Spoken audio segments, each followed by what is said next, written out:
Good morning बच्चों, सुबह सुबह का नमस्ते प्रणाम। रासायनिक विज्ञान में और रासायनिक बल के में आपका स्वागत है, अभिनंदन है। बेटा बड़ी खुशी की बात है कि आज हम लोग रासायनिक बल गति में अंतिम हेडिंग पढ़ करके इस पाठ को केमिकल काइनेटिक को धराशायी कर देंगे, है ना। तो देखिए अंतिम हेडिंग क्या है, रासायनिक अभिक्रिया का संघट्ट सिद्धांत। संघट्ट सिद्धांत को टक्कर सिद्धांत भी कहते हैं, केमिकल रिएक्शन कोलिजन थ्योरी। अच्छा, इस पर चर्चा किसने किया था? देखिए कई वैज्ञानिक हैं। वैज्ञानिक थे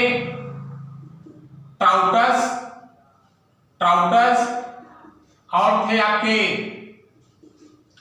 विलियम लुईस थे और थे वैज्ञानिक आपके क्लार्क। तो ये लोग क्या बता रहे हैं, देखिए बता क्या रहे हैं, इनकी सिद्धांत क्या है। देखिए एक पाठ हम बनाए हैं, यहाँ पे जो है हरा कलर से अभिकारक A है और लाल कलर से क्या है, अभिकारक B है। तो ध्यान दीजिए, ये वैज्ञानिक बता रहे हैं कि कुछ मुख्य बातें दिए हैं, आपको 5 बातें बता रहे हैं।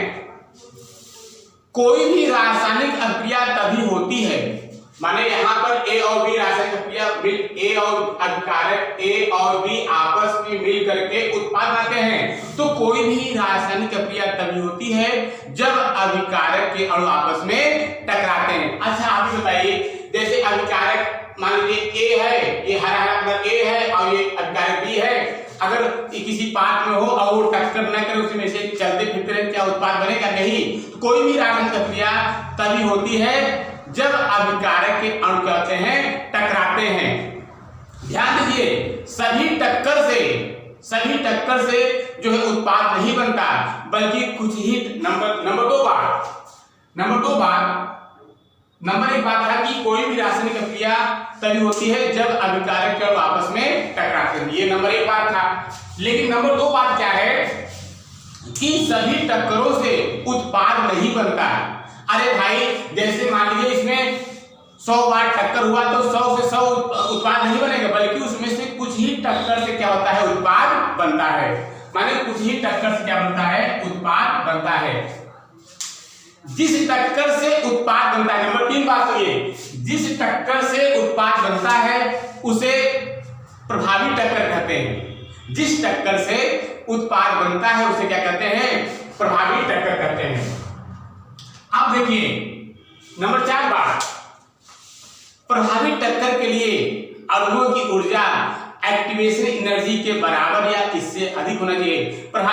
नंबर 4 बात थी, प्रभावी टक्कर के लिए जो अणुओं की ऊर्जा हो, माने ये जो अभिकारक A है या B है, इनकी जो ऊर्जा हो सक्रिय ऊर्जा के बराबर हो, EA के बराबर हो, एक्टिवेशन एनर्जी EA के बराबर हो, या इससे अगर इनकी ऊर्जा EA के बराबर या इससे अधिक रहेगा तब तो ये टक्कर करेंगे और उत्पाद बनाएंगे। अगर इनके पास की ऊर्जा जो है EA से कम रहेगा तो ये टक्कर नहीं करेंगे और उत्पाद नहीं करेंगे। अच्छा एक बात और सुनिए, टकराते समय अणुओं का अभिविन्यास, टकराते समय अणुओं का उचित अभिविन्यास होना चाहिए। अगर उचित अभिविन्यास नहीं होगा तो उत्पाद नहीं बनेगा। तो ये सब 5 बातें क्या है बेटा आपके जो है ये टक्कर के सिद्धांत है। अच्छा देखिए उचित अभिविन्यास क्या है, जैसे ये C single bond H, single bond H, single bond यहाँ Br है और इसमें हम OH से क्रिया करा रहे हैं। ध्यान सुनिए, इसमें हम जो है OH से क्रिया करा रहे हैं। तो जब OH से क्रिया कराते हैं तो ये जो OH है, चूंकि OH निगेटिव है, न्यूक्लियोफिलिक अभिकर्मक है, तो यह ब्रोमीन तरफ से अटैक नहीं करेगा, बल्कि ब्रोमीन की विपरीत दिशा में अटैक करेगा और रिएक्शन करके जो है अब यहाँ पर क्या करेगा, C सिंगल बॉन्ड H और यहाँ बनाएगा OH निगेटिव और यहाँ हो जाएगा H और यहाँ हो जाएगा H और Br निगेटिव उत्पाद बनेगा। यहाँ पर क्या बन गया, Br निगेटिव उत्पाद बना है। ये क्या है आपका, ये है मेथिल ब्रोमाइड और ये क्या है मेथिल एल्कोहल, और ये क्या है, हाइड्रॉक्सिल आयन, हाइड्रॉक्सिल आयन है ना।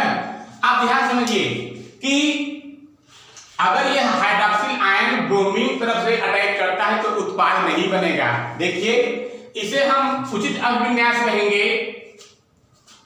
तो यहां पे देखिए C single bond, H H H, ये मेथिल ब्रोमाइड, ये ब्रोमीन जो होता है ऋणात्मक होता है, और इस रिएक्शन में हम OH को इधर दे रहे हैं।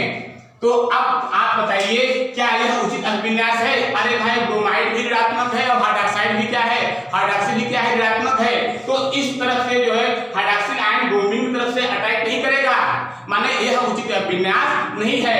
तो जब उचित अभिविन्यास नहीं है, उचित अभिविन्यास नहीं, गलत अभिविन्यास है, यह क्या है, गलत अभिविन्यास। तो इसमें उत्पाद नहीं बनेगा,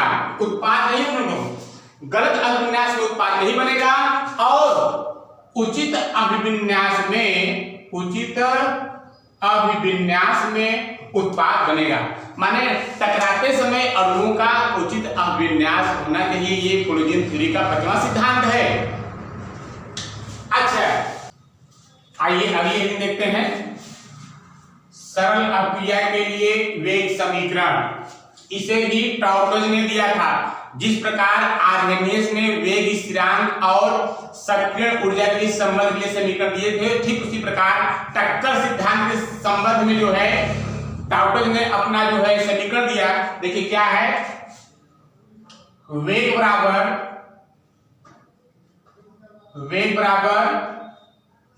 ZAB exponential e power minus EA/RT। देखिए यहां पर जो ZAB है अभिक्रिया मिश्रण के, अरे भाई यहां पर अभिक्रिया कर रहे हैं, अभिक्रिया मिश्रण के प्रति इकाई आयतन, अभिक्रिया मिश्रण के प्रति इकाई आयतन में प्रति सेकंड में अणुओं के टक्करों की संख्या है। जो ZAB है अभिक्रिया मिश्रण के प्रति इकाई आयतन में प्रति इकाई सेकंड में अणुओं के टक्करों की संख्या है, या इसी को जो है संघट्ट आवृत्ति भी करते हैं, संघट्ट आवृत्ति। और EA क्या है, एक्टिवेशन एनर्जी, सक्रियण ऊर्जा है। R क्या है, गैस समीकरण स्थिरांक से पढ़ा चुके हैं सब। और T क्या है, परमताप है। लेकिन यह समीकरण केवल सरल अभिक्रिया के लिए है, लेकिन जटिल अभिक्रिया के लिए दूसरा समीकरण देखिए क्या है, वेग बराबर सेम समीकरण, थोड़ा सा परिवर्तन आ गया है।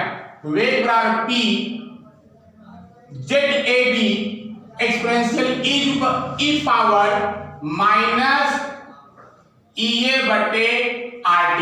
पुनः सुनिए, यहां पर जो P है टकराते समय अणुओं का उचित अभिविन्यास बताने वाला कारक है, या इसे त्रिविम कारक भी करते हैं, या इसे प्रायिकता भी करते हैं। और ZAB क्या है बताएं, ZAB अभिक्रिया मिश्रण के प्रति इकाई आयतन में प्रति इकाई सेकंड में टक्करों की संख्या है। और EA क्या है, सक्रियण ऊर्जा है। R क्या है, गैस समीकरण स्थिरांक है। और T क्या है आपका परमताप है। घबराए में जहां लिखवाते हैं सर। अच्छा, इसमें इस समीकरण से पता चलता है कि अगर एक्टिवेशन एनर्जी का मान कम हो जाए, माने सक्रियण ऊर्जा का मान यदि कम हो जाता है, तो अभिक्रिया वेग क्या होता है, बढ़ जाता है। तो नोट में आपको नोट में लिखना पड़ेगा कि सक्रियण ऊर्जा का मान कम होने पर अभिक्रिया वेग क्या होता है, बढ़ जाता है, और सक्रियण ऊर्जा का मान बढ़ने पर अभिक्रिया वेग क्या होता है, कम हो जाता है। धनात्मक उत्प्रेरक, ध्यान दें, अभी हम पृष्ठीय स्थान में पढ़ाएंगे, पृष्ठीय स्थान में चर्चा करेंगे कि धनात्मक उत्प्रेरक क्या करता है। कई बार परीक्षा बेटा बोर्ड परीक्षा में एक नंबर का भी है कि धनात्मक उत्प्रेरक कार्य कैसे काम करता है। तो धनात्मक उत्प्रेरक क्या करता है, जो है सक्रिय ऊर्जा के मान को कम करके अभिक्रिया के वेग को क्या करता है, बढ़ा देता है। आइए फिर कॉपी हम कंप्लीट करवाते हैं।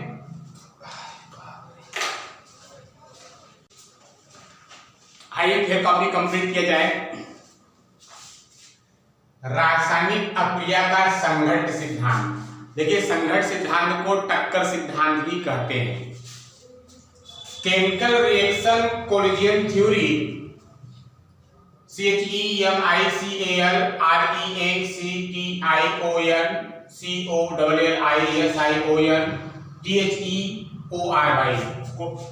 तो क्या है केमिकल रिएक्शन कोलिजन थ्योरी? इसे ट्राउटल और क्लार्क ने दिया। किसे दिया? ट्राउटल और क्लार्क ने दिया। इस सिद्धांत के अनुसार देखिए नंबर 1,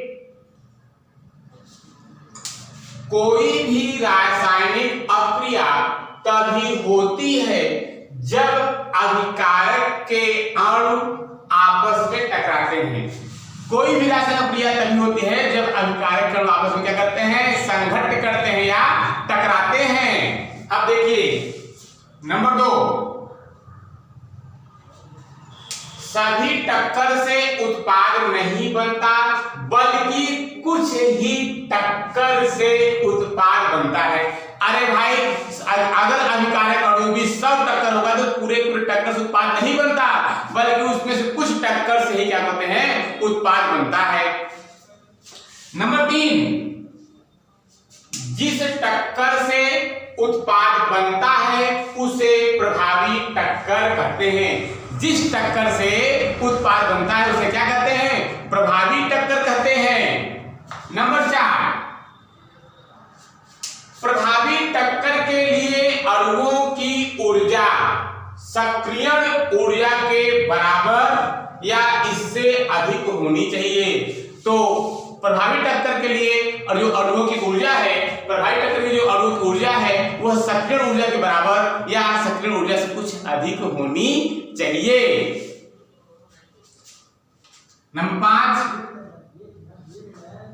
टकराते समय अणुओं का उचित अभिविन्यास होना चाहिए। जब अणु आपस में टकराए, अभिकारक अणु जब आपस में टकराते हैं तो उनकी उचित अभिविन्यास होनी, उचित दिशा होनी चाहिए। देखिए क्या है नंबर 1 रिएक्शन, ये न्यूक्लियोफिलिक अभिकर्मक हाइड्रोक्सिल आयन है OH नेगेटिव और ये है मेथिल ब्रोमाइड। OH नेगेटिव ने मेथिल ब्रोमाइड से क्रिया किया तो यहाँ पर यह OH नेगेटिव ब्रोमीन की तरफ नहीं जुटा बल्कि ब्रोमीन के विपरीत दिशा में, चूंकि ब्रोमीन नेगेटिव होता है ना, ऋणात्मक होता है, इसलिए इसने ब्रोमीन के विपरीत दिशा में अटैक किया, ब्रोमीन के विपरीत दिशा में आक्रमण किया और यहाँ पर मेथिल अल्कोहल बना दिया और जो है ब्रोमाइड आयन अलग हो गया। तो यह क्या है, उचित अभिविन्यास है। लेकिन अब देखिए नंबर 2, देखिए यहाँ पर जो वही रिएक्शन है मेथिल ब्रोमाइड, देखिए CHHBr, single bond single bond single bond, अब यहाँ पर सिंगल बॉन्ड Br। तो यहाँ पर तो पहले रिएक्शन में OH को हमने इस तरफ से अटैक कराया और अब इस रिएक्शन नंबर 2 में हमने OH को जो है ब्रोमीन की तरफ से अटैक कराया, माने आक्रमण कराया। तो यहाँ पे ये गलत अभिविन्यास है और जब OH ने गलत अभिविन्यास से अटैक ब्रोमीन के ऊपर किया है, माने ब्रोमीन की तरफ से अटैक कर रहा है, तो ये गलत अभिविन्यास है, अब कोई उत्पाद नहीं बनेगा। तो समझ गए ना, टकराते समय अणुओं को क्या होना चाहिए, उचित अभिविन्यास होना चाहिए। अगर उचित अभिविन्यास होगा तो अपक्रिया होगी, नहीं तो अपक्रिया संभव नहीं है। तो अगली हेडिंग सरल आ रहा है समझ में, सरल अपक्रिया के लिए वेग समीकरण, इसे टार्टो क्लार्क ने दिया था A + B = उत्पाद। अरे यार जो आर्हेनियस का समीकरण था उसी से मिलता जुलता है बिल्कुल। वेग = ZAB e⁻TA/RT। अभी जहां नहीं पाते हैं बताते हैं। और अगर अभिक्रिया सरल है, यह रिएक्शन है, जबकि अभिक्रिया के लिए वेग समीकरण ये है, क्या है देखिए, वेग = P ZAB e⁻TA/RT। ध्यान दीजिए दोनों जो समीकरण बिल्कुल सेम है, इसमें P बढ़ गया है, इसमें P क्या हो गया है, बढ़ गया है। सरल अपक्रिया के लिए आपका यह समीकरण काम करेगा, लेकिन जटिल अपक्रिया के लिए आपका यह समीकरण काम करेगा। जहां देखिए ZAB बराबर, ZAB क्या है? अपक्रिया मिश्रण के प्रति इकाई आयतन में प्रति इकाई सेकंड में होने वाली टक्कर की संख्या या संघटन आवृत्ति, माने इसी को संघटन आवृत्ति भी कहते हैं। EA तो बताए पहले ही, EA बराबर क्या है? सक्रिय ऊर्जा है। R क्या है? गैस समीकरण स्थिरांक है, पढ़ा चुके हैं। और T क्या है? परमताप, इसको भी बता चुके हैं। P है टकराते समय अणुओं का उचित अभिविन्यास बताने वाला कारक। माने P क्या है? टकराते समय अणुओं का उचित अभिविन्यास बताने वाला कारक है। और इसी को क्या कहते हैं? त्रिम कारक अथवा क्या कहते हैं? प्रायिकता कहते हैं, प्रोबेबिलिटी कहते हैं। अच्छा, नोट एक बात है, नोट लिख लीजिए, बहुत काम करेगा नोट। तो सक्रिय ऊर्जा का मान कम होने पर, सक्रिय ऊर्जा का मान कम होने पर अपक्रिया का वेग क्या होता है? बढ़ जाता है ना? ध्यान दीजिए, तो जो धनात्मक उत्प्रेरक होता है, धनात्मक उत्प्रेरक होता है वह जो है सक्रिय ऊर्जा के मान को कम कर देता है, जिससे अपक्रिया का वेग बढ़ जाता है। अच्छा, यहाँ पर देखिए जो EA है, EA का मान कम होने पर क्या होता है? इस समीकरण से पता चलता है कि EA का मान कम होने पर अपक्रिया वेग क्या होता है? बढ़ जाता है। तो धनात्मक उत्प्रेरक अभी हम अगले पाठ में पढ़ाएंगे आप लोगों को कि उत्प्रेरक क्रिया विधि का सिद्धांत क्या है। तो धनात्मक उत्प्रेरक क्या करता है? सक्रिय ऊर्जा के मान को कम करके अपक्रिया वेग क्या करता है? बढ़ा देता है। तो ठीक है, बेस्ट ऑफ लक, कल फिर मिलेंगे, बाय।